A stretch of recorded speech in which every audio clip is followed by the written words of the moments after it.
So how did I make $25 trading SPY call options? So on 12/31 at 14.23 I bought one call option, which is this candle right here where it says 14.30, and basically I got into one call option here at this candle. And the reason I got into a single call option here was because there was a little small support level around 584. And so what I did was I just patiently waited to see if SPY could approach that little small support level.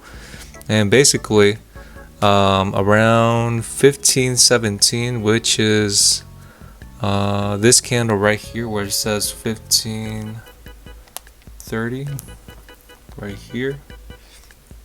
So at 1530 I sold out of my SPY call option, and that is how I made $25 trading a single SPY call option. And basically what the reason I sold out there was because I just patiently waited to see for SPY to break the 9-day moving average, and basically we had a breakthrough the 9-day moving average. And so the next candle literally landed, or I guess you could say it broke through the 9-day moving average throughout the day. And basically, what is the strategy like of trading SPY, right? So basically, what you want to do is that you want to observe on the chart, and basically what you want to do is you kind of want to observe of how is SPY doing, right? Basically, you kind of want to buy when it lands around on any of these moving averages in a way. But if you want your best, I guess you want like a good return on your investment, basically from what I've seen is that you kind of want to buy SPY when it lands or approaches the 50-day moving average. And basically what it does is that usually SPY will make a U-turn towards the upside eventually within 30 or less days in a way. So for example, let's say you bought SPY right here on the 50-day moving average, right? And then let's say, oh, I bought a single call option here on exactly where it lands on the 50-day moving average, where the 50-day moving average reads for this day 12/18, right? Basically if you had bought a single SPY call option at 588, right? And then you just patiently waited for 30 days to, occur, right?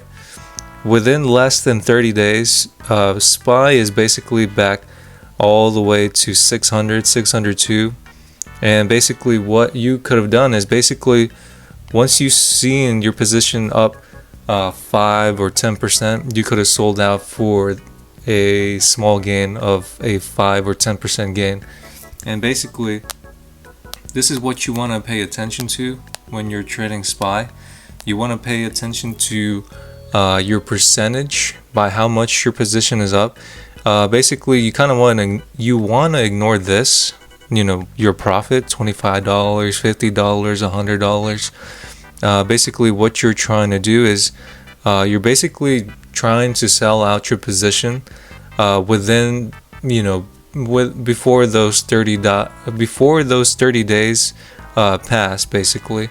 And basically you're trying to sell out your position for a small 5 or 10% gain, and then after you do that you kind of rinse and repeat that cycle over and over again in a way. And so right now basically SPY is down around 584,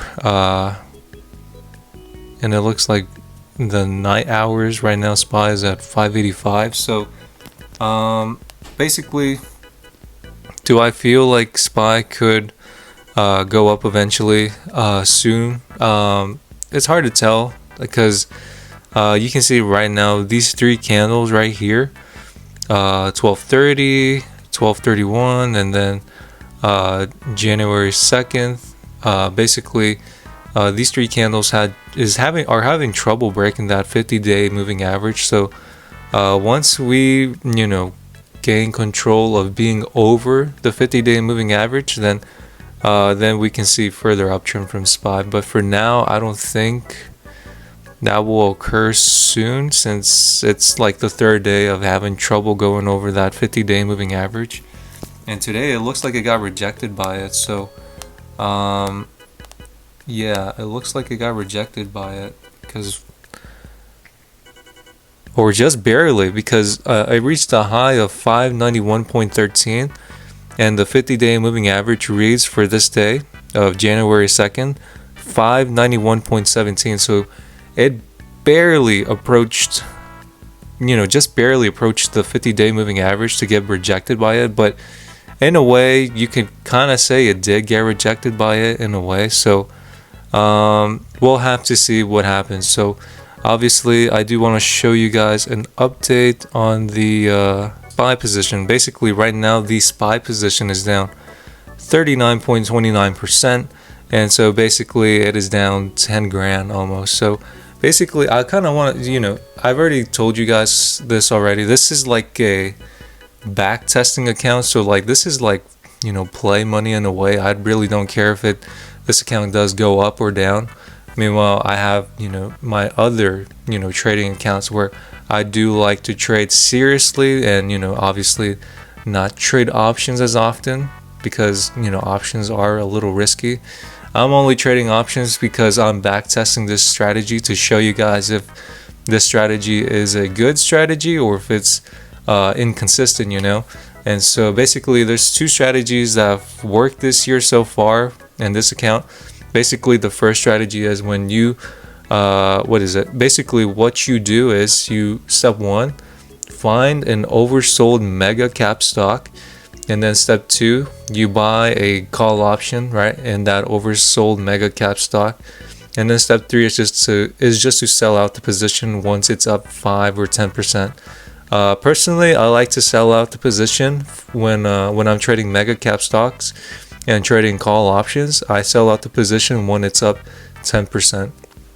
And then step three, I don't even know what step I'm on, but basically step 4, or the last step, is to basically just sell out the position once it's up 5 and 10%. 5 or 10% really, but me preferably, I like trading out.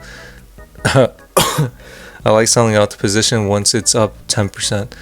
And then you just basically rinse and repeat that, that pattern in a way. And then let's say your position is down 10%, you kind of want a dollar cost average in a way.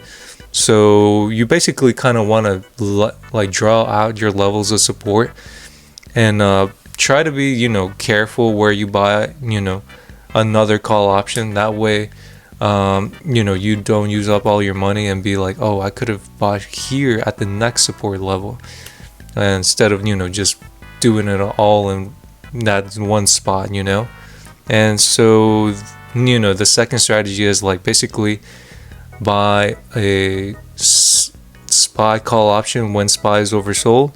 Step 2 is sell out the position when it's up 5 or 10%. And then step 3 is just to rinse and repeat that, those two steps. Or, basically rinse and repeat in a way. So, that's pretty much it. And so you can basically tell right now that, I forgot to say too, basically sell out.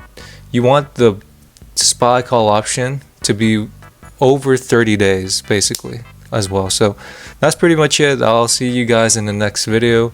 As always, take care, and as always, this is not financial advice, so as always, do your own research. As always, take care and bye.